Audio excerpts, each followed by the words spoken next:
ओर से आयोजित डॉक्टर नयन भादुले राजमानी द्वारा लिखित प्रथम कहानी संग्रह ऐसा भी क्या हो सकता है, इस समारोह के अध्यक्ष देश के वरिष्ठ साहित्यकार और जिन्होंने लगभग 4 पीढ़ियों का निर्माण किया है, हम जैसों पर शब्दों का संस्कार किया है, वे श्रद्धेय सूर्य नारायण रणसुभे जी विगत 35 वर्षों से महाराष्ट्र के विचार जगत में एक पत्रिका को चलाना, उसे जीवित रखना और इतना ही नहीं, उसे निरंतर विचारोत्तेजक बनाना कहां आसान होता है। जिस व्यक्ति ने उसे आसान करके दिखाया, आदरणीय डॉक्टर नागराव कुंभार जी, बहन पल्लवी जी,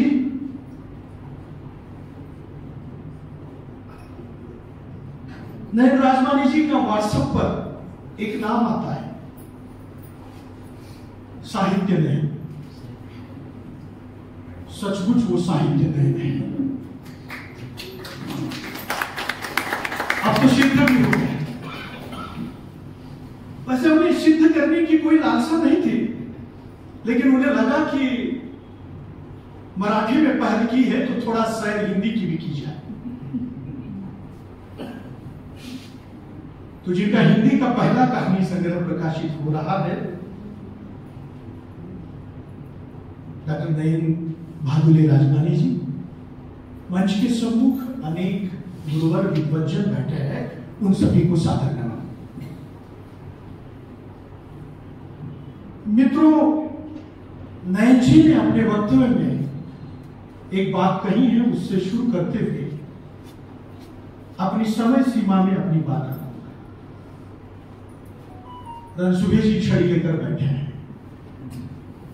और वे बड़े अनुशासनबद्ध है कि अपनी समय सीमा में अपना वक्तव्य कंप्लीट करना आवश्यक होता है। नयन जी ने कहा कि 94 में मेरा विवाह हुआ, वो पंढरपुर से है। महेश जी यहां बैठे हैं। भीमा नदी का और मांजरा नदी का संगम तो 94 में ही हो चुका है। वो भीमा तट से है, महेश जी मांजरा तट से है। 2 तटों में नदी बहती है और बहती हुई उस नदियों में कुछ कहानियों की, कुछ ललित गद्यों की, कुछ रचनाओं की नावें मिलती हैं। और आज हिंदी की एक नाव नयन जी आप दे रहे हैं, इसलिए आप बधाई की बात है। उनका मैं अभिनंदन करता हूं। परिषद के सभी साथीगण भी यहां उपस्थित हैं। मित्रों, नयन जी को मैंने एक सवाल पूछा था कहानी संग्रह आने के बाद, आप लिखते क्यों हैं, और उसी का जवाब उन्होंने आज अपने वक्तव्य में दिया। मेरे मन में एक सवाल है, एक पाठक के नाते, कि नयन जी आपने कहानी ही क्यों चुनी? कविता भी चुन सकती थी, कोई गद्य विधा भी चुन सकती थी, उपन्यास में भी अपनी दखल दे सकती थी।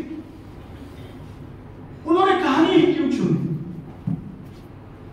मैं थोड़ा उनकी मानसिकता पर नजर डाल रहा था तो लगा कि ये मराठी में कविताएं लिखती हैं, ये मराठी में कहानियां लिखती हैं, ललित गद्य लिखती हैं, और हिंदी में आकर अब कहानी को आजमाने का प्रयास करती है।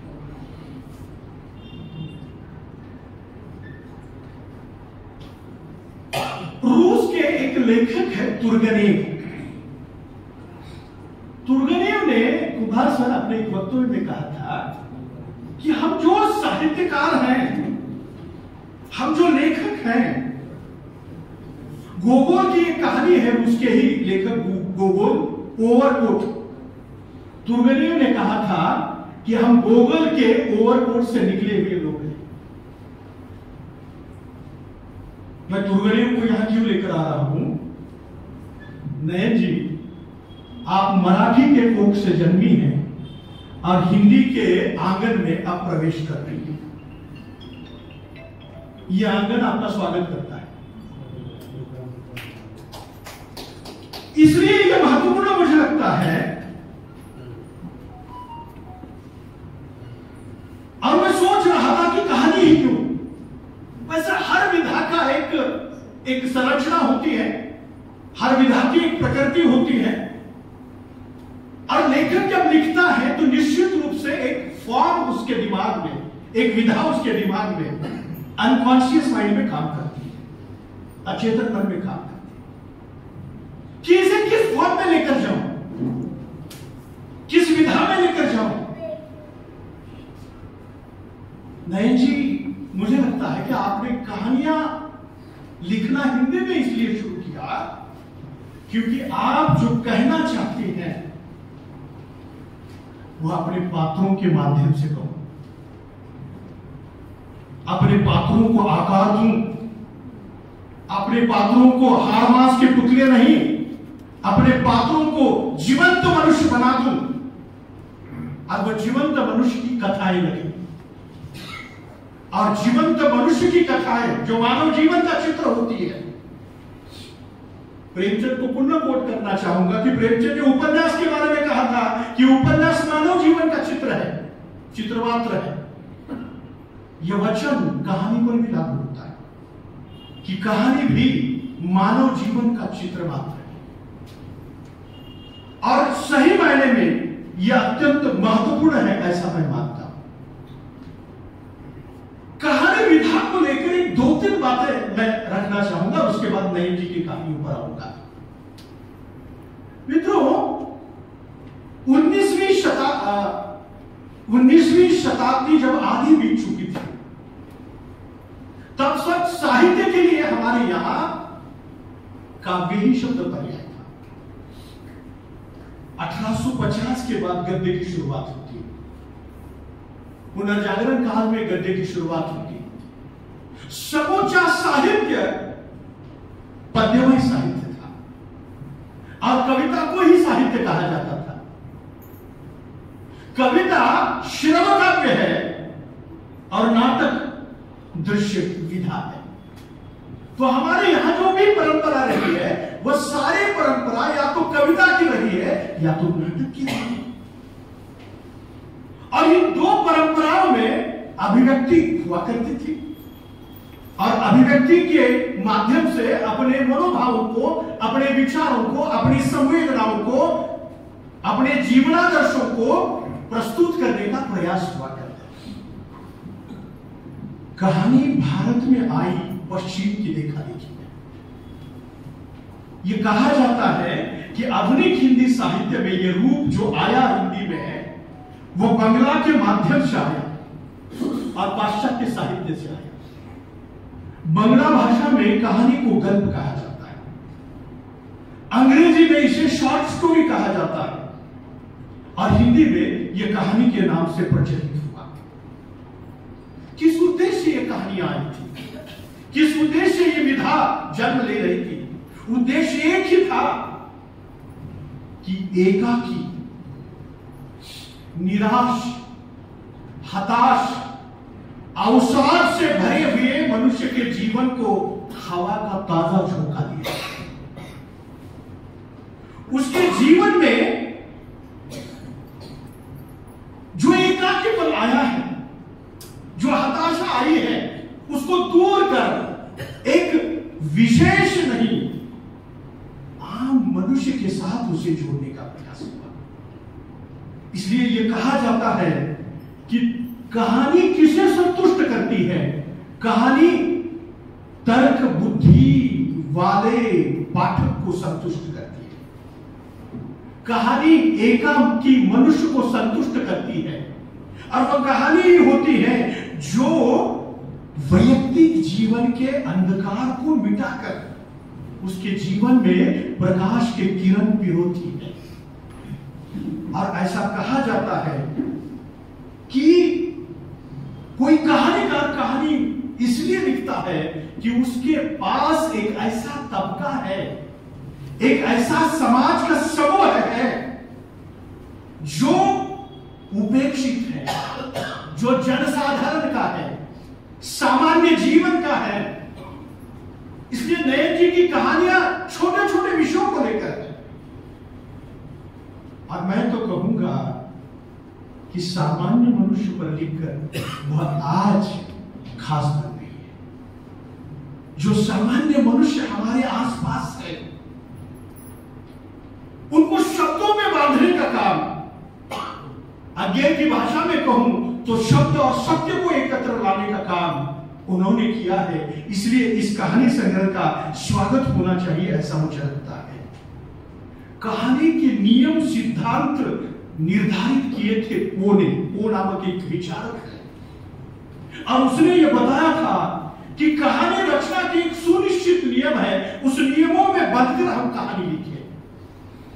वैसे सिद्धांत कईयों ने स्थापित किए, कहानी क्या है से लेकर कहानी कैसे हो, इसको लेकर भी कई सिद्धांत स्थापित हुए। लेकिन एक बात निश्चित है जो पास्कल नामक विचारक ने कही थी कि कहानी अनंत रहस्य की अपार चुप्पी में अपने आप को खोजती है। जीवन रहस्यों से भरा हुआ है, कितने सारे सत्य, कितने सारे जीवन में रहस्य है। उन रहस्यों को खोजने का काम, तलाशने का काम, और उसके भीतर उतर कर एक नया जगत जो अब तक साहित्य के लिए उपेक्षित था, अब तक साहित्य के लिए अलक्षित था, ऐसी एक दुनिया में ले जाने का काम साहित्यकार ही तो करता है, जो हमारे अपनी होकर भी हमारे अपनी सारी सीमाओं को बदलाते हुए और हमारी सारी कमियों और खूबियों को बतलाते हुए वो पेश होती है, और एक नई दृष्टि से कहानीकार अपना कहना शुरू कर देता है। इसलिए अक्सर ये कहा जाता है कि जब तक कहानी कहने के लिए आपके पास कुछ न हो, कुछ कहना मूर्खतापूर्ण है। वह कविता के लिए भी सत्य है, कहानी के लिए भी सत्य है, किसी भी विधा के लिए सत्य है। जब हमारे पास इतना अनुभव न हो, हमारे पास इतनी शब्द संपदा न हो, हमारे पास इतनी जीवन की ओर देखने की विशाल व्यापक और विस्तृत दृष्टि न हो, तब तक लिखना असंगतिपूर्ण है, ऐसा माना जाता है। और आगे तो कहा करते थे, लेखक को तभी लिखना चाहिए जब उसे लगे कि अब लिखना अनिवार्य हो गया है।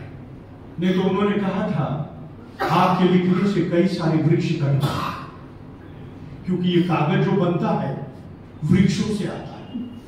जब वृक्ष कटते हैं तब कागज बनता है। आगे ने कहा था जब लिखना अनिवार्य हो, बेचैनी हो, एक बेहद बेचैनी मन में हो, तभी व्यक्ति को लिखना चाहिए। यह विचार आगे जैसे व्यक्ति ने दिया, और निश्चित तौर पर वह अपने आप में एक विलक्षण बात है। मित्रों, दुनिया भर के साहित्यकारों ने, कहानीकारों ने उत्कृष्ट से उत्कृष्ट कहानियां दी हैं। मैं एक कहानीकार का उल्लेख करते हुए 2 मिनट नयन जी पर बात करूंगा। एक कहानीकार है जो उपन्यासकार भी है, बाल्जाक। मोपासा हो, तुर्गनेव हो, बाल्जाक हो। बाल्जाक की एक कहानी है, उसका नाम है दंडद्वीप। मैं उस कहानी का उल्लेख क्यों कर रहा हूं? इस कहानी का उल्लेख इसलिए कर रहा हूं क्योंकि इस कहानी का पात्र जिस मनोदशा में गुजर रहा था, जिस द्वीप में उसे दंडित किया गया था, क्या हम आज के समाज में भी ऐसे ही द्वीपों पर रह रहे हैं जहां दंडित होने के लिए बाध्य है? दंडद्वीप कहानी का नायक एक ऐसे अज्ञात द्वीप पर उसे बांध कर लाया जाता है, पकड़ कर लाया जाता है।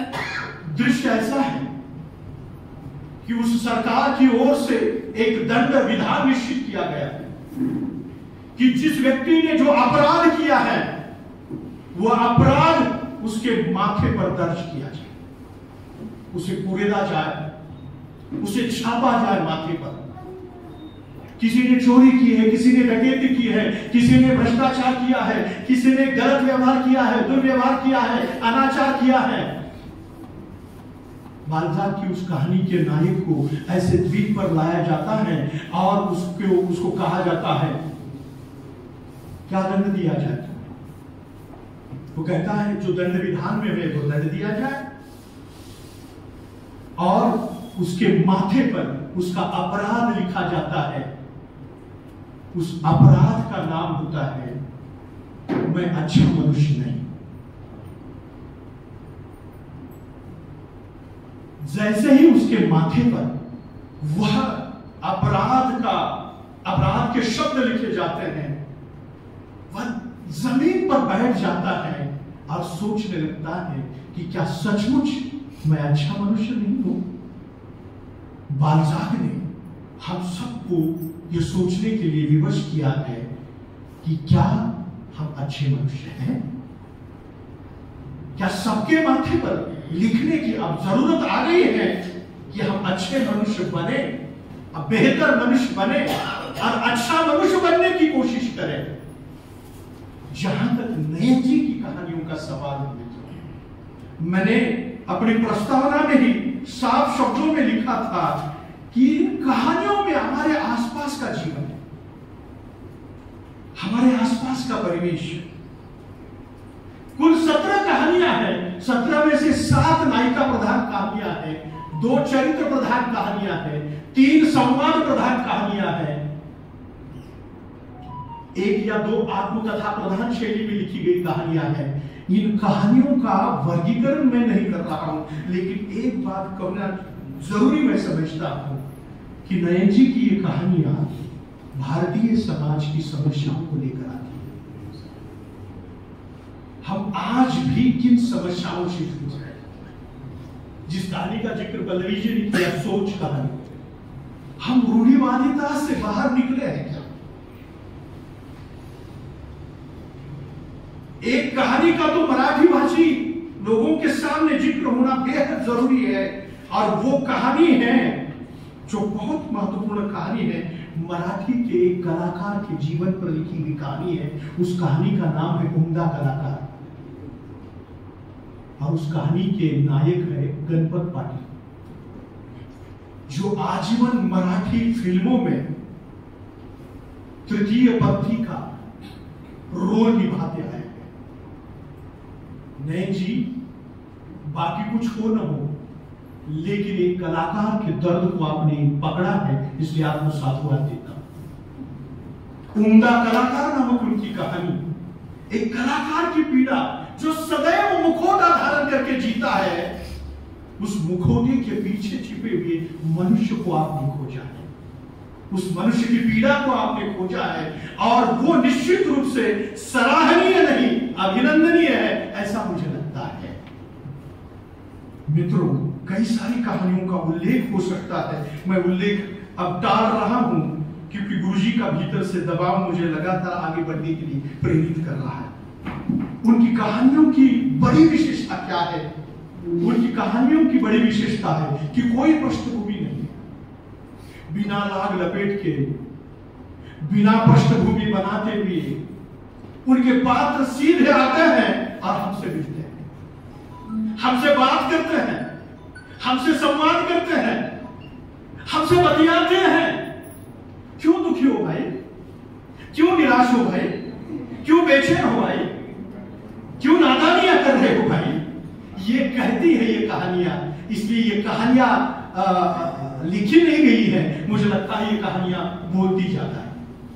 इसलिए ये बोलती हुई कहानियां हैं जो हमारे बेजुबान लोगों की भी आवाज बन सकती है, और इसलिए उनको धन्यवाद देता हूं। और जिसका जिक्र पल्लवी जी ने किया उसको समेटते हुए, पल्लवी जी आप सहानुभूति क्यों चाह रहे हो?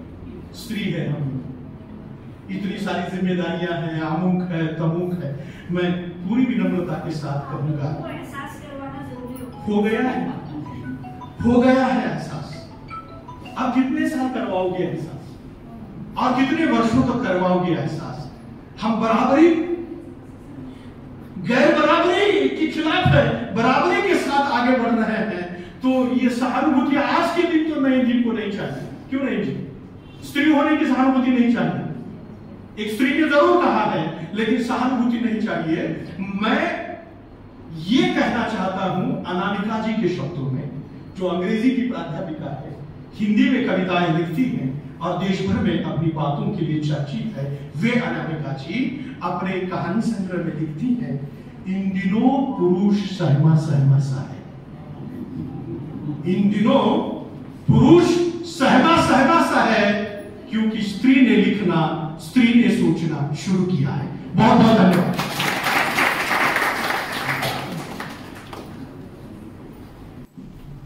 या समारंभाचे सन्माननीय अध्यक्ष आदरणीय डॉक्टर रणसुभे सर, विचारमंचावरील सर्व मान्यवर आणि सभागृहातील सर्व मान्यवर, खरं तर डॉक्टर दुबे आधी ना तिथे आली नाही, त्याच्यामुळं आगंतुकपणे मला या ठिकाणी बसावं लागलं. एखाद्या गृहिणींनी स्वयंपाक करावा आणि अचानक नवीन पाहुणा आला तर अडचण होते, तशी मी काही अडचण जेवू देणार नाही. सर टाईम लावलेले मला तर बरं झालं, मी लिहिलेलं 20 मिनिटं आहे, त्याच्यामुळे मी त्याच्या अवघा 1 मिनिटामध्ये संपवणार आहे. प्रथमतः तुमच्या आणि माझ्या वतीनं नयन राजमाणी ताईचं अतिशय मनातून अभिनंदन करतो. खरं तर त्या तेव्हा बोलत होत्या आणि त्यांनी जे लिहिलं त्याच्यामध्ये एक अतिशय ऑनेस्टी आहे, प्रामाणिकपणे. आणि मला असं वाटतं की तुमच्या माणसाचं आणि साहित्याचं प्रामाणिकपणा हा अतिशय चांगला गुण असतो. आणि ही ऑनेस्टी जर आपल्या लेखनात आली तर ते लेखन निश्चितपणे काहीतरी मेसेज देणार असतं, परिणामकारक होऊ शकतं. आणि म्हणून ताईंनी खरं तर जेव्हा लक्ष करत होती त्या कथासंग्रहावर, आणि मला असं जाणवत होतं की पुणे विद्यापीठातल्या, मुंबई विद्यापीठातल्या, दिल्ली विद्यापीठातल्या एका सभागृहामध्ये विद्वान मनचं भाषण देत आहेत. एवढं प्रगल्भ असण्याचं हे भाषण, आणि हे मला अजूनही असं वाटलं की ही प्रगल्भता या हिंदीच्या लेखकामध्ये जी आहे, याचं सगळं श्रेय doctor Sonawane, doctor Gode Patil, doctor Ransubhe sir आणि डॉक्टर गुंडे सर आणि बाकीचे काही माझे मित्र यांना जाते. मला खूप आनंद होता की सरांनी एवढं प्रगल्भ अशा स्वरूपाचं चिंतन करणारी हिंदी त्याच्यामध्ये माणसाची जडणघडण या पुस्तकामध्ये झाली. ते खरं तर लातूरचं एक वैशिष्ट्यच म्हणावं लागेल.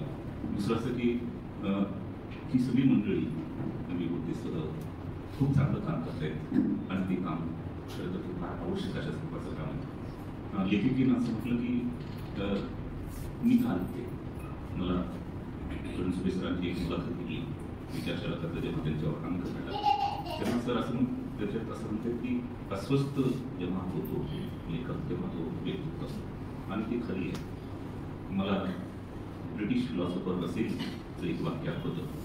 कुणीतरी रसेलला असं विचारलं लंडनमध्ये की व्हाय यू राईट, तर रसेलने असं सांगितलं, मी दोघांची उदाहरणं देणार आहे, तिघांची उदाहरणं देणार आहे. रसेलने असं सांगितलं की मी जे काही चिंतन फिलॉसॉफिकल रिफ्लेक्शन करतो, सार्वजनिक चिंतन मांडतो, त्याचं 3 हेतू आहेत. एक तर माझं ज्ञानाविषयीचं प्रचंड प्रेम, आणि दुसरं मला असं वाटतं की मानवतेबद्दल, मानवाचं जे काय केलं नाही सफरिंग आहे, आणि त्याच्यामुळं ती सफरिंग कमी व्हावी, मानवाबद्दलची ही करुणा आहे. आणि तिसरं कारण की जी काही विकार, जे काही दोष निर्माण झाले, आणि एक चांगला मॉरल समाज, एक मॉरल माणूस जर तुम्हाला घडायचा असेल तर समाजामध्ये व्यवस्थेमध्ये परिवर्तन झालं पाहिजे. म्हणून लेखकांनी का लिहिलं पाहिजे, तर त्यांनी 3 प्रयत्न सांगितले.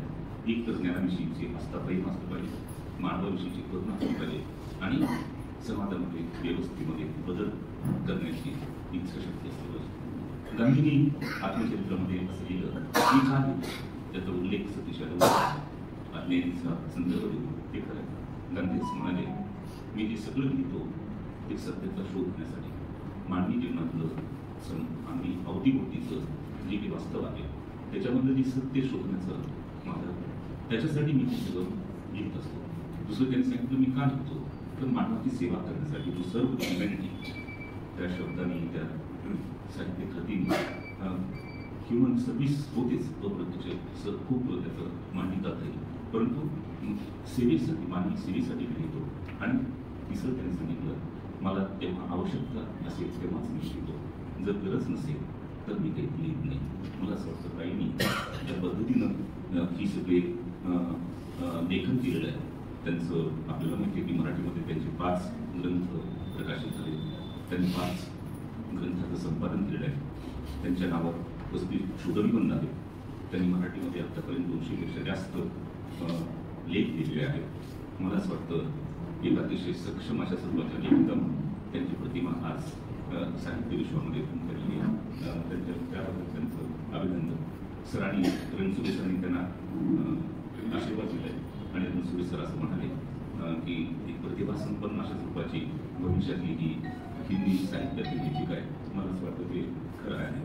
दुसरं असं कथेचं वैशिष्ट्य सांगताना मला असं वाटतं की त्यांनी जे काही सांगितलं कुठे पाळलं नाही, गोष्टी वेगळं नाही, काहीतरी असं भाषेचं अवलंबन नाही, जे अनुभवलं ते तसंच्या तसं वाचकाच्या हृदयापर्यंत पोहोचवण्याचा त्यांचा प्रयत्न झालेला आहे. मला असं वाटतं यात त्यांचं फार मोठं यश आहे. या सगळ्या कथा त्यांच्या समस्या प्रधान आहेत आणि आता सांगितल्याप्रमाणे सर्वसामान्यांचं दुःख आणि वेदना यांचा भूमिका म्हणजे या कथा आहे. आणि म्हणून ते लेखकाचं काम असतं, साहित्यिकाचं कामच असतं की तुम्ही वास्तवाचं नीट आकलन करून त्यावर भाष्य करून त्या वास्तवातून मानवाला एक सुस्पष्ट अशा स्वरूपाची चांगलं जगण्याची दिशा दिली पाहिजे. आणि म्हणून मला प्रामुख्यानं असं वाटतं की सॉक्रेटिस हा जगातल्या ग्रीक फिलॉसॉफी आहे.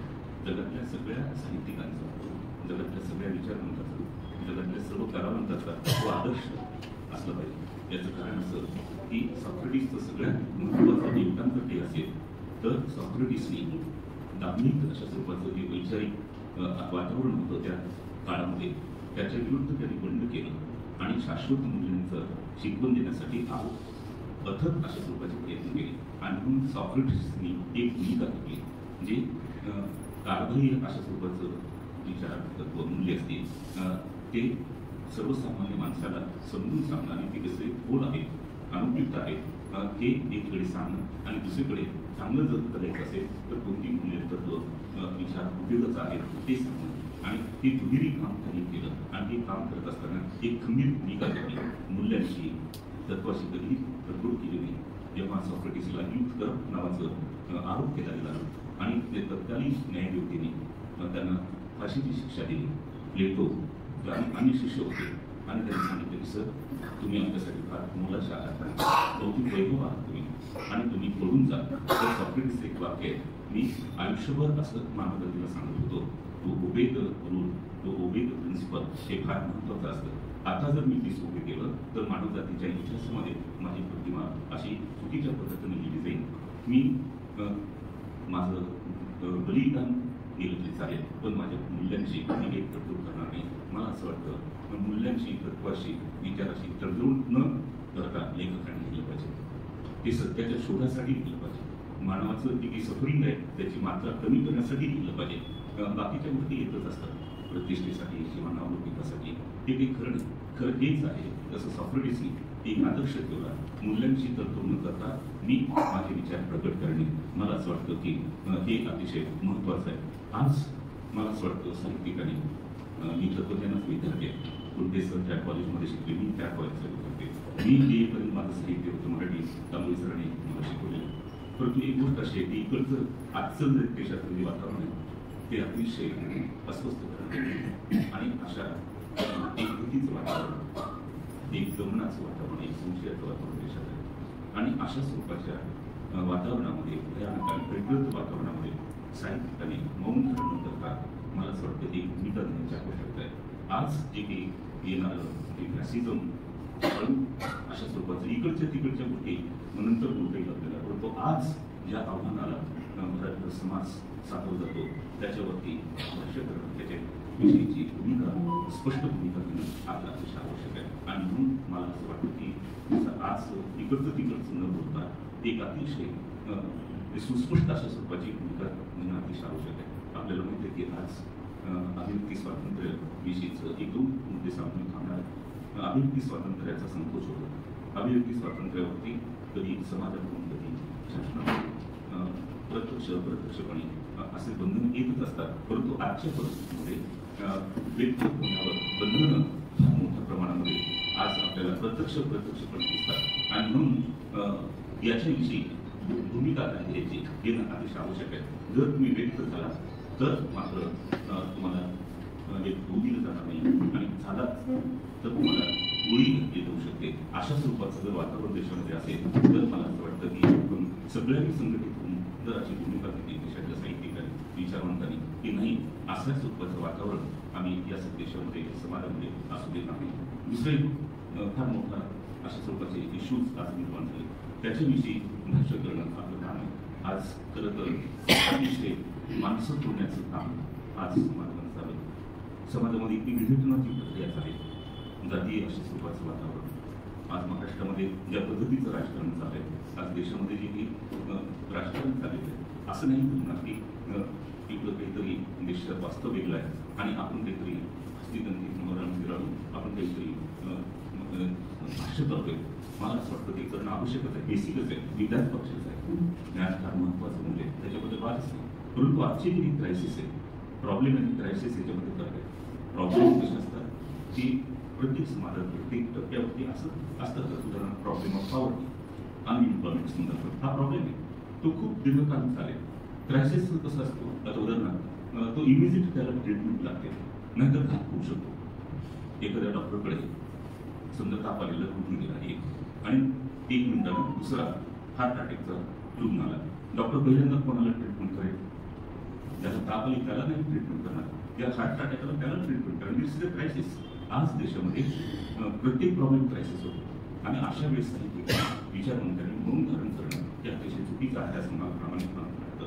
आणि म्हणून आपण ही भूमिका जर आधी व्यक्त होण्यासाठी ज्या संस्था असतील, ज्या व्यक्ती असतील, ज्या प्रवृत्ती असतील तर त्याला मला असं वाटतं आपण थोडं प्रतिवाद करायला पाहिजे. सामाजिक प्रतिवाद मला असं वाटतं की थोडा एक दबाव एक नियंत्रण येऊ शकतं. दुसरं असं की आज जे काही प्रदूषित वातावरण समाजामध्ये जातीच्या धर्माच्या नावाने जे काही एक विघटनाचं वातावरण समाजात this is a big crisis. तोडणं सोपं असतं, बोलणं फार अवघड असतं. माणसं तोडण्यापेक्षा माणसं जोडणं हे कसं आहे त्याचं काम. चांगला माणूस, नैतिक माणूस घडवला पाहिजे कोणीतरी असं म्हटलं. पण चांगला माणूस, नैतिक माणूस कसं घडू शकेल? ते घडवावं लागेल ना. आकाशातून पाणी पडेल तसं तर एक चांगला माणूस किंवा सद्गुणी माणूस, नीतिमान माणूस असं तर पडणारच नाही. तिथल्या कुटुंब संस्थेने, इथल्या धर्म संस्थेने, इथल्या शिक्षण संस्थेने, इथल्या सगळ्यांनी साहित्यिकांनी, कलावंतांनी या सगळ्यांनी प्रयत्न करायला पाहिजे ना. कुठंतरी प्रयत्न कमी पडले हे याची जबाबदारी सुद्धा आपण स्वीकारली पाहिजे. कोणीतरी आनंद कवी कुठेतरी एका ठिकाणी म्हटलं की माझ्या गावामध्ये दंगल होत नाही, जातीय दंगल. याचं कारण माझ्या गावामध्ये कवी आहे. हे त्याचं काय बरोबर आहे. त्याचं त्या कवितेत ज्या गावामध्ये कवी आहे, कलावंत आहे, साहित्यिक आहे, विचारवंत आहे, तिथं कसे दंगल होतात? त्याचं कारण असं की तुम्ही तिथलं समाज मंदिरण्यात कमी पडतात, प्रबोधन करण्यात कमी पडतात, लोकशिक्षण करण्यात कमी पडतात. ही एक प्रचारकी अशा स्वरूपाची भूमिका नाही साहित्यिकाची. साहित्यिकाचं हेच काम आहे की व्यवस्था बदलण्यासाठी, ती व्यवस्था हलवण्यासाठी तुम्हाला एक मानसिक परिवर्तन करावं लागतं. आणि हे मानसिक परिवर्तन हे मूल्यांच्या पातळीवरचं असतं, हे जाणीवाच्या पातळीवरचं असतं. आणि साहित्याचे मूल्यांतर करण्याचं माझ्या मतानं प्रभावी साधन कला असेल, साहित्य असेल, तत्वज्ञान असेल. हे जे काही मूल्यांतर आहे हे साहित्यातूनच होणार आहे. इथं ईसीचा वापर, इथं काहीच नव्हतं. खूप बदल झाला. आता उदाहरणार्थ लातूरचं आपण असं बघितलं की खूप बाह्यांगानं खूप इमारती वाढली, रस्ते वाढले, उद्योग वाढले, कारखाने वाढले. It is a totally external change. बाह्यांगानं करायला बदल, आंतरिक बदल आहे. अंतरांमध्ये बदल करणे असं म्हणतात की रेव्होल्युशन जर तुम्हाला रिअल रेव्होल्युशन करायचे असेल तर तुम्हाला त्या समाजातल्या व्यक्तींच्या कलामध्ये, वैचारिक धोरणामध्ये, तात्विक दृष्टिकोनामध्ये बदल करावा लागतो. आणि हा बदल मूल्यांच्या जाणीवेतून होऊ शकतो. आणि ही मूल्यांची जाणीव करून देण्याचं ऐतिहासिक काम साहित्याचं आहे, कलावंताचं आहे, हे विचारवंताचं आहे. आणि म्हणून असं म्हणतात मनुष्याचं अस्तित्व अर्थपूर्ण आणि परिपूर्ण जर व्हायचं असेल जसं तुम्हाला अन्न, वस्त्र, निवारा लागतात, या गरजांची पूर्तता जशी लागते तसंच मानवाला चांगलं जगण्यासाठी, नुसतं जगणं नाही, चांगलं जगण्यासाठी मार्गदर्शक विचार तत्व, मूल्यांची आवश्यकता असते. हे मार्गदर्शक तत्व, हे मार्गदर्शक मूल्य, हे मार्गदर्शक विचार, हे साहित्य लिहिलं पाहिजे. आणि ते जर देण्यामध्ये आपण कमी पडलं तर परत कसं मॉरल सोसायटी कशी, मॉरल मॅन कसं होऊ शकेल. आजचं सगळं नैतिक बदल मला असं वाटतं थोपून घेण्याचं काम साहित्यिकांनी विचार करण्याची आवश्यकता आहे. एवढी त्यांनी ती सगळी वर्णनं तुमच्या कथेतून, तुमच्या कवितेतून, तुमच्या आत्मकथनातून हे सगळं जे येतं. पण मार्क्सनी म्हटल्याप्रमाणे real problem is to change not interpretation. हे तर करावंच लागेल. साहित्य काय करतं, तुम्ही तत्वज्ञानाचा विद्यार्थी आहे. तत्वज्ञान आणि साहित्य या दोघांची भूमिका एकच असते. ती जीवनाची समीक्षा असते, ते जीवनावरचं भाष्य असते. मानवी जीवनाच्या अनुभवाचा अर्थ सांगण्याचा प्रयत्न त्या दोन्ही शाखांमध्ये केला जातो. आणि म्हणून एवढं मोठं काम, पायाभूत काम मला असं वाटतं खूप मोठ्या माणसाने आपल्या देशामध्ये केलं. परंतु त्याचं एकदा स्मरण करून लोकांना आठवण करून देण्याची आज फार मोठी आवश्यकता आहे. आणि म्हणून अशाच रूपाचे जे नुसतं प्रकाशनाचा कार्यक्रम नसतो, या कार्यक्रमाच्या निमित्तानं जो एक वैचारिक संवाद होतो, आणि तो संवाद मला असं वाटतं की एक अनुकूल वातावरण तयार करण्यासाठी अतिशय सहाय्यभूत ठरू शकतो. अल्बर्ट कामू नावाच्या तत्वज्ञानी असं म्हटलं की साहित्यातून क्रांती होत नाही, परंतु क्रांतीला अनुकूल वातावरण तयार करण्याचं काम साहित्य करत असतं. हे काम मला असं वाटतं फार मुलाचं आहे. आणि म्हणून की एकीकडे जीवनाचा अर्थ सांगत असताना ते जीवन अधिक उन्नत करण्यासाठी जे मूल्य लागतात. डॉक्टर राधाकृष्णननी एका प्रश्नामध्ये असं म्हटलं आणि ते फार मुलाचं सांगितलं. ते असं म्हणाले की अभिजात जे वाङ्मय आहे, अभिजात वाङ्मय हे त्या समाजाचा, त्या संस्कृतीचा एक मोठा बौद्धिक आणि सांस्कृतिक वारसा आणि हेरिटेज असतो. It is richest intellectual and cultural heritage of the society. आणि हा जो काही बौद्धिक वारसा आहे, सांस्कृतिक वारसा आहे, कशाला म्हणतात त्यांनी ते डिफाईन केलं. अभिजात साहित्य कशाला म्हणतात तर त्यांनी डिफाईन असं केलं, ज्या साहित्यातून शाश्वत मूल्यांचा आविष्कार झालेला असतो ते साहित्य एक अभिजात साहित्य असतं. आणि हे अभिजात साहित्य त्या समाजाचा, त्या संस्कृतीचा एका अर्थानं एक वैचारिक आधार असतो. जगण्यासाठी, दिशा देण्यासाठी तो फार मोठा उपयुक्त अशा स्वरूपाचा ठेवा असतो. त्यांनी असं सांगितलं की हे जे साहित्य आहे, अभिजात साहित्य, हे याच्यासाठी महत्वाचं असतं की मनुष्य जीवन जगत असताना जी जीवनध्येय कोणती स्वीकारली, या योग्य अशा स्वरूपाच्या जीवनध्येयाविषयीचं ते मार्गदर्शन करतात. मला वाटतं की आज जे विभाग आज जे चालू आहे, पॉवर, मनी, हे सगळं एक साधन मूल्य, हे जेव्हा साधन मूल्य बनतात तेव्हा अशा स्वरूपाचे ते कॉन्ट्रडिक्शन्स तयार होतात.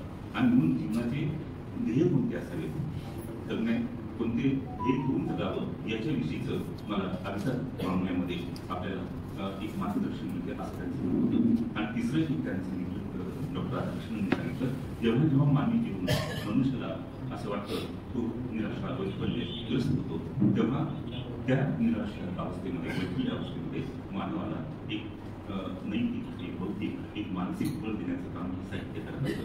मला असं वाटतं एवढं महत्त्वाचा रोल या साहित्याचा असतो. आणि म्हणून ताईने जे काही कथासंग्रह फार सभ्य साहित्य प्रकार आहेत, एवढं सभ्यपणा म्हणजे फार चांगला अशा स्वरूपाचा गुण, एवढा साधा सरळ स्वभाव, आणि तेच सगळे गुण त्यांच्या या कथेमधून सुद्धा झालेले. खरं तर रणसुभे सर हेच आपल्या सगळ्यांचे आता ते अतिशोक्ती म्हणून नाही, हे आपले हिंदी विद्यार्थ्याचे, हिंदीचे विद्यार्थ्याचे तर तुम्ही फार भाग्यवान आहात. हिंदीचे सगळे एवढ्या शिस्तीचा. ताई मी त्यांना सांगत होते की माझ्या ते म्हणत होते 1 मिनिट राहिलं तर त्या असं म्हणत होत्या की नाही आता मी संपवते. मला असं वाटतं एवढे चांगली विद्यार्थी घडवण्यासाठी सरांनी जे आयुष्यभर योगदान दिलं त्याची निष्पत्ती म्हणजे हे तुमचं काम आणि तुम्ही सगळे जे लेखक निर्माण झाला ते धन्यवाद.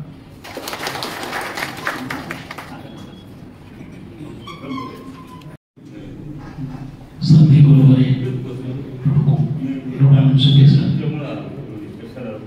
मंच पर उपस्थित सभी मान्यवर, विशेष रूप से डॉक्टर नागोराव कुंभार जी के प्रति मैं कृतज्ञता व्यक्त करना चाहता हूँ, क्योंकि ये वो व्यक्ति है जिसने मुझसे वैचारिक लेखन करा दिया मराठी में। मैं जो निरंतर हिंदी में लिख रहा था, मराठी में लिखने के लिए मुझे प्रेरित किया और अत्यंत चुनौती भरे विषय देकर मुझसे लिखवा लिया। आज उन्होंने हमारे सामने बहुत ही बुनियादी सवाल रखे हैं कि एक लेखक के सम्मुख उसका काल, उसकी व्यवस्था एक चुनौती के रूप में खड़ी है। एक ऐसी व्यवस्था इस देश में बढ़ती जा रही है जिसे मनुष्य विरोधी व्यवस्था कह सकते हैं। एक ऐसी व्यवस्था जो हमारी भीतर के मूल्यों को खत्म करती जा रही है। ऐसे समय साहित्यकार की भूमिका क्या होनी चाहिए, इसका बहुत ही सुंदर विवेचन उन्होंने किया। उन्होंने ये कहा कि मैं दर्शन का विद्यार्थी हूँ, साहित्य का नहीं, पर मैं आपसे ये कहना चाहता हूँ कि प्रत्येक साहित्यिक, श्रेष्ठ साहित्यिक रचना अपने अंतिम चरम उत्कर्ष पर दर्शन में बदल जाती है और प्रत्येक श्रेष्ठ दर्शन अपने चरम उत्कर्ष पर काव्य में बन जाता है। इन दोनों में बड़ा गहरा संबंध रहा है और इसीलिए उनको ये अधिकार पहुंचता है कि एक साहित्यकार की भूमिका क्या होनी चाहिए। बदलते समय में उन्होंने हमको जगाया है और हमारे अपने दायित्व से हमें जोड़ने का प्रयत्न किया है। मित्रों, मैं आभारी हूँ पल्लवी पाटिल और सतीश यादव का कि उन्होंने नयन के कहानी संकलन पर विस्तार से बात की है। मैं उस कहानी संकलन पर बात करना नहीं चाहता है। एक तो मुझे जो कहना है वो मैंने लिखित रूप में ही दे दिया है जो प्रकाशित हुआ है। उनकी कहानी संकलन का जो शीर्षक है वही उस संग्रह की पहली कहानी का शीर्षक है। क्या ऐसा भी हो सकता है? वो ये सभी कहानियां पढ़ने वाला मैं पहला पाठक रहा हूँ। मैं उनके हिम्मत की दाद देता हूँ कि पहली कहानी में जो प्रश्न उन्होंने उठाया, क्या ऐसा भी कहीं हो सकता है? समलैंगिक विवाह की समस्या एक स्त्री ने उठाई है और वो खुद द्वंद्व में है कि इसको क्या कहा जाए, क्या ऐसा हो सकता है? ये उसके भी मन में प्रश्न है। बहुत ही सुंदर यथार्थ ऐसी कहानियां उसने की है। दोनों ने विस्तार से बात की है। मैं बुनियादी प्रश्न आपके सामने रखना चाहता हूँ। मेरा प्रश्न ये है और वो साहित्य में हमेशा चर्चित रहता है कि कहानी क्यों कही जाती है, कहानी की निर्मिति क्यों होती है और कहानी का सृजन क्यों होता है। सतीश यादव ने कहा कि हमारी कहानी पश्चिम की देन है। ऐसा नहीं है। मैं ये सूचित करना चाहता हूँ, ईसा पूर्व 300 वर्षों पूर्व, 3000 वर्ष पूर्व, कुछ अध्येताओं का कहना है 3000, कुछ का कहना है कि 600 ईसा पूर्व इस देश में पंचतंत्र की कहानियां कृष्णदत्त नाम के एक व्यक्ति ने लिखी या बोली, ये जो कुछ भी कहिए, पीढ़ी दर पीढ़ी 2500 वर्ष से उसकी कहानियां हम तक आ रही है। कहानी कहना ये प्रत्येक समाज और संस्कृति की एक तबीयत होती है, प्रकृति होती है। उसके बाद जातक कथाएं आती हैं महात्मा गौतम बुद्ध के जीवन से संबंधित, उसकी भी परंपरा 2500 साल की है। प्रश्न क्या है, ऐसा कहने की इच्छा ही क्यों होती है? प्रश्न ये है कि मनुष्य को अभिव्यक्ति की जरूरत ही क्यों होती है? वो खामोश क्यों नहीं बैठता? ये नियति का शाप है मनुष्य को कि अपने भीतर जो कुछ भी चलता है वो दूसरों को कहने की छटपटाहट कहे बगैर रहा नहीं जाता। जो बहुत संवेदनशील होते हैं वो अप्रतिम शब्दों में कहते हैं और वो अधिक प्रभावपूर्ण होता है। इसलिए कविता वही लिख पाते हैं जिनके पास अपना एक संवेदनशील मन होता है और अपने आसपास की व्यवस्था में जो मनुष्य विरोधी बातें होती हैं उसे देखकर व्यथित होकर उनके मुंह से अपने आप शब्द निकलते हैं। साहित्य को वर्षों से पढ़ाते पढ़ाते मेरे सामने ये प्रश्न उठा था कि मनुष्य साहित्य के केंद्र में कब आया? क्या सचमुच हमारी प्राचीनतम कहानियों में मनुष्य केंद्र में था क्या? पंचतंत्र की कहानियों में मनुष्य केंद्र में नहीं है, प्राणी केंद्र में। प्राणियों के माध्यम से मनुष्य स्वभाव पर वो प्रकाश डालते हैं, सीधे सीधे मनुष्य की बात नहीं करते। दुनिया भर के साहित्य का इतिहास ऐसा है कि अभिव्यक्ति के केंद्र में सबसे पहले प्रकृति थी, क्योंकि मेरे और आपके पूर्वज लाखों वर्ष प्रकृति के भीतर, निसर्ग के भीतर रहते हैं। इसलिए प्रकृति को ही केंद्र मान में रखकर उन्होंने अपनी बातें कही, चाहे वैदिक ऋचाएं हो, बादलों की ओर देखकर उसका मानवीकरण करते हुए उन्होंने अपनी अनुभूति व्यक्त की है। इसलिए मनुष्य उस काल में केंद्र में नहीं था। बहुत बाद में, कितने बाद मनुष्य केंद्र में आया, क्या नहीं आया? राज्य व्यवस्था आ गई, गणतंत्र व्यवस्था खत्म हो गई, राजशाही व्यवस्था हुई, राजा और रानी केंद्र में आए। हमारे यहाँ की प्राचीन 90% कहानियां राजा रानी से संबंधित, राजा रानी का श्रृंगार, राजा रानी का युद्ध, राजा रानी के अपने तनाव आदि आदि। ये भी कुछ वर्षों तक चला, और जब सामान्य आदमी की बात तो कोई कर ही नहीं रहा था। संस्कृत साहित्य के एक बहुत बड़े विद्वान है राधा वल्लभ त्रिपाठी, जो संस्कृत विश्वविद्यालय के वाइस चांसलर थे और इस वक्त संस्कृत के सबसे बड़े महापंडित माने जाते हैं। उनसे मैंने एक बार प्रश्न किया कि संस्कृत साहित्य में किसान का चित्रण है क्या, उस गृहिणी का चित्रण है क्या जो अपने परिवार को अपनी ताकत पर चला रही है, उस मजदूर का चित्रण है क्या जो औरों के लिए कष्ट कर रहा है? क्या संस्कृत साहित्य में इसका कोई प्रतिबिंब है? क्या प्राचीन यूरोपीय साहित्य में ये आदमी केंद्र में आया है? नहीं है। उन्होंने बाद में उन्होंने एक पुस्तिका ही लिखी और मुझे भेज दी और कहा कि मित्र, कुछ श्लोक मिलते हैं ये केंद्र में नहीं थे क्योंकि वो सामंती व्यवस्था थी। उसके बाद का कालखंड आता है 12वीं सदी का। 500 वर्षों तक भक्ति केंद्र में थी, मनुष्य केंद्र में नहीं था, श्रृंगार केंद्र में था। चाहे वो मराठी का साहित्य हो, चाहे हिंदी का, चाहे किसी भी भाषा का, मनुष्य साहित्य के केंद्र में आता है।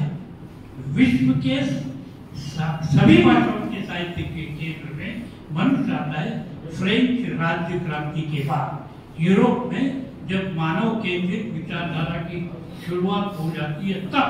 और भारत में कब आता है? बहुत बाद में, इतने बाद में कि 1910-15 के बीच प्रेमचंद पहली बार सामान्य मनुष्य को अपने साहित्य के केंद्र में लाते हैं। और मराठी में 1915 भी नहीं, बहुत बाद में कहीं मीसा खांडेकर की कहानियों में, पर वो मध्यम वर्गीय आदमी है, गंगाधर कारगिल की कहानियों में वो भी मध्यम वर्गीय है। सामान्य मनुष्य और सामान्य स्त्री इस साहित्य के केंद्र में 1960 के बाद आते हैं। 2000 वर्ष तक सामान्य मनुष्य के सुख दर्द व्यथा साहित्य में नहीं है। अभिव्यक्त करने वाले संवेदनशील थे, अपवाद जरूर थे, ऐसा नहीं था कि अपवाद है।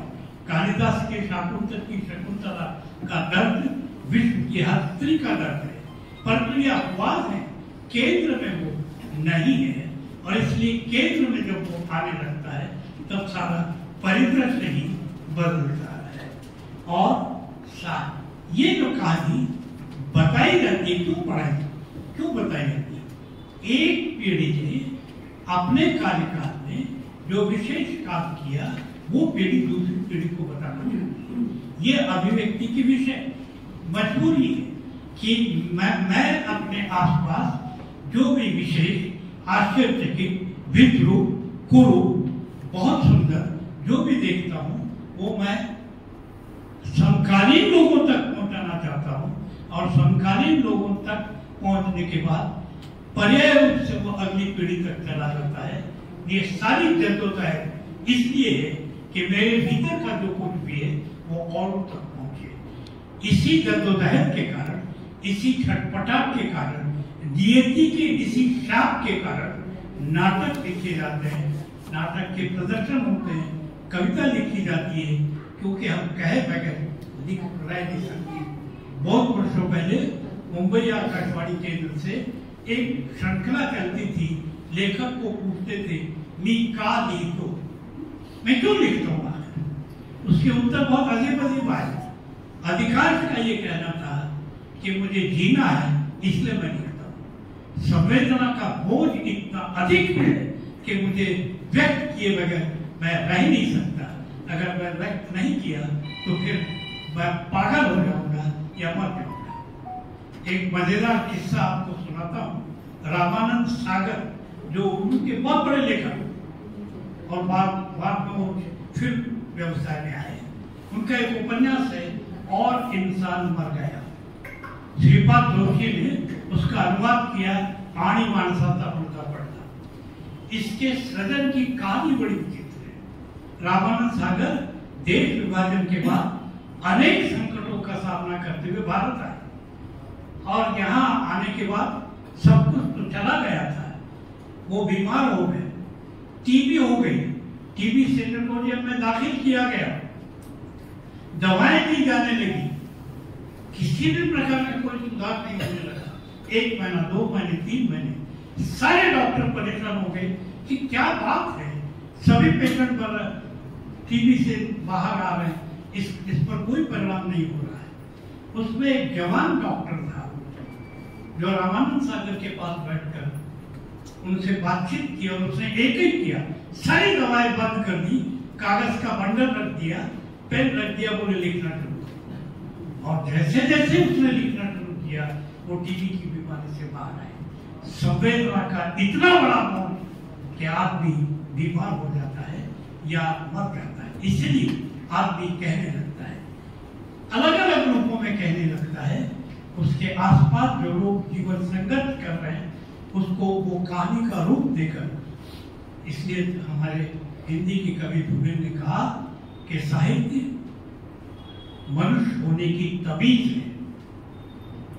साहित्य मनुष्य को तमीज होना सिखाता है। साहित्य मनुष्य को सुसंस्कृत होना सिखाता है।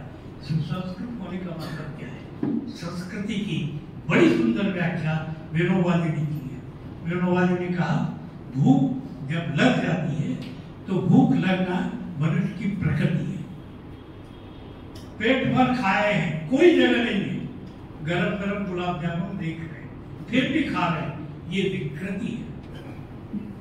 और आपकी भूख 2 रोटी की है, 1 रोटी की है, आप बहुत भूखे हैं, 1 रोटी खाने बैठे हैं, तभी आपके सामने आपसे भी भूखा आदमी आके खड़ा हो गया है, तब अपनी रोटी में से आधी रोटी जब आप देते हैं तो वो संस्कृति। और हम सबको ये संस्कृति हमारी माँ सिखाती है, क्योंकि वो अधभूखी रहकर भी हमें अपने हिस्से की रोटी देती है। इसलिए संस्कृति की शुरुआत माँ से होती है, उसके बाद दादा दादी नाना नानी, कभी समय मिला तो माँ बाप कहानियां कहते हैं। उन कहानियों के माध्यम से हम संस्कारित होते हैं। कहानियां हमारे व्यक्तित्व का निर्माण करती हैं, कहानियां हमें जोड़ती हैं। ठीक इसी प्रकार कहानियां मनुष्य को तोड़ती भी हैं। वो प्यार का संदेश दे रही है या घृणा का संदेश दे रही है।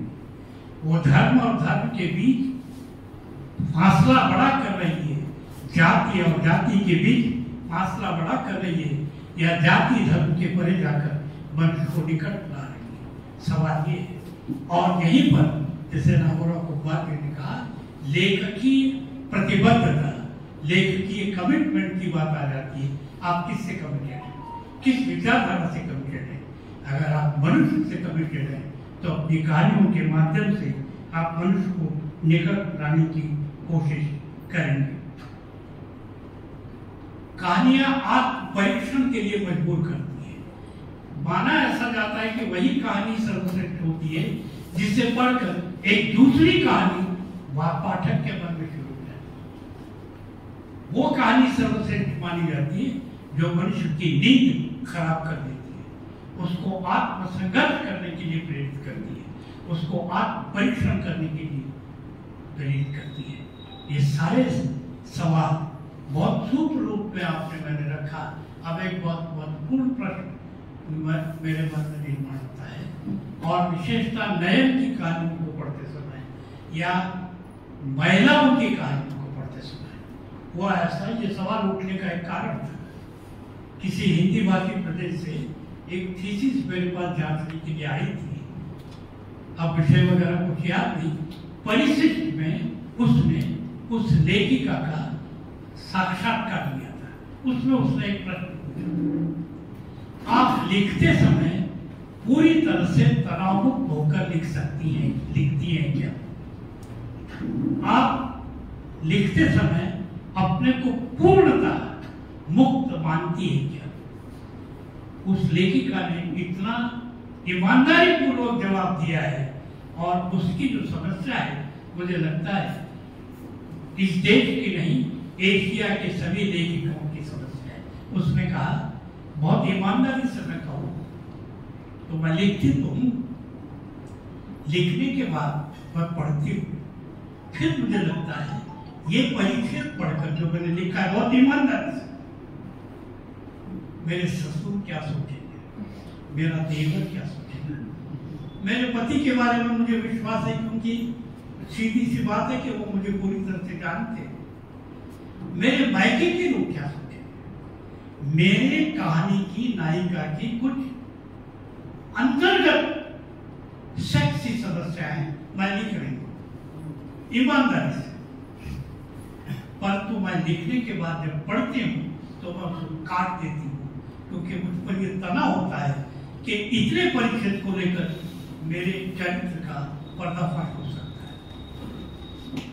ये स्थिति, और उसने कई उदाहरण दिए और कहा केवल सेक्स से संबंधित नहीं, मानवीय संबंधों को लेकर भी ईमानदारी से मैं कुछ लिखती हूँ तो कई बार मैं डर जाती हूँ कि इतना स्पष्ट लिखना ठीक है। मतलब भारतीय स्त्री पर अदृश्य रूप में पुरुषसत्ताक संस्कृति काम कर रही, उसे वो पूरी तरह से खोलकर अव्यक्त होने नहीं देगी।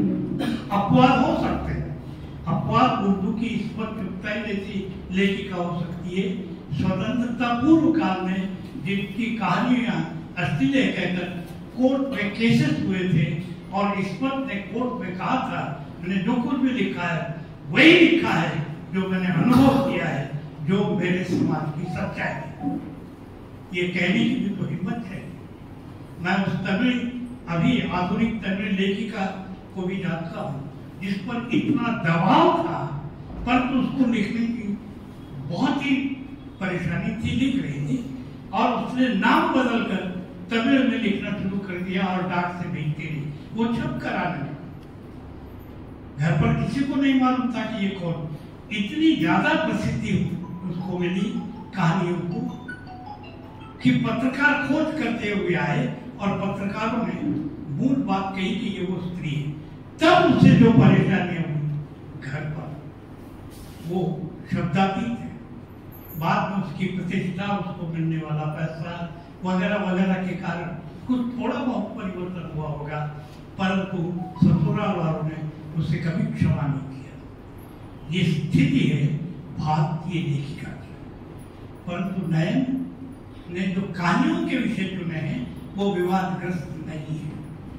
प्रश्न ये है कि जब आप पुरुषसत्ताक व्यवस्था को चुनौती देती है, जब खरे खरे शब्दों में लिखती है, तब आपको किन परेशानियों में से, किन तनावों से गुजरना पड़ता है, वो ये लेखिका ही जानते हैं। मैं उस काल की प्रतीक्षा कर रहा हूँ जब पुरुषसत्ताक व्यवस्था के इन सारे बंधनों से स्त्री मुक्त हो जाएगी। इसके लिए एक प्रसंग मैं बताना चाहता हूँ। स्वातंत्र पूर्व काल में अत्यंत प्रतिष्ठित और अमीर घरों में, पढ़े लिखे घरों में एक फैशन था अपने लड़के लड़कियों को विलायत, शब्द उस वक्त का विलायत, इंग्लैंड भेजते थे पढ़ाई के लिए। इलाहाबाद की एक अत्यंत प्रतिष्ठित घर की, अत्यंत अमीर घर की स्त्री की 2 लड़कियां यूरोप लंदन चली गई थी पढ़कर वो आई। बेटी अपने दोनों, माँ अपने दोनों बेटियों को लेकर निकली बाहर घूमने के लिए।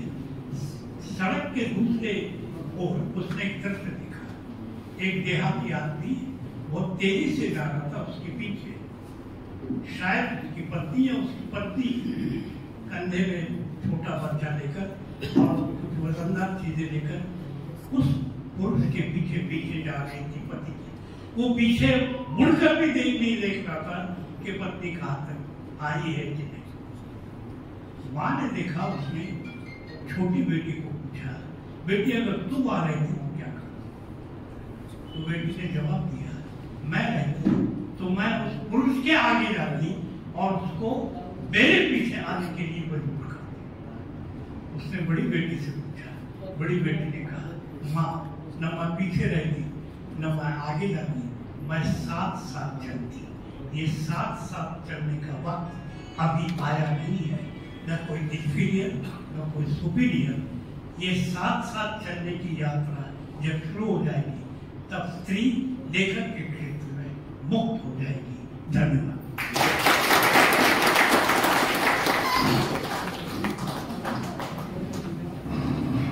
धन्यवाद सर।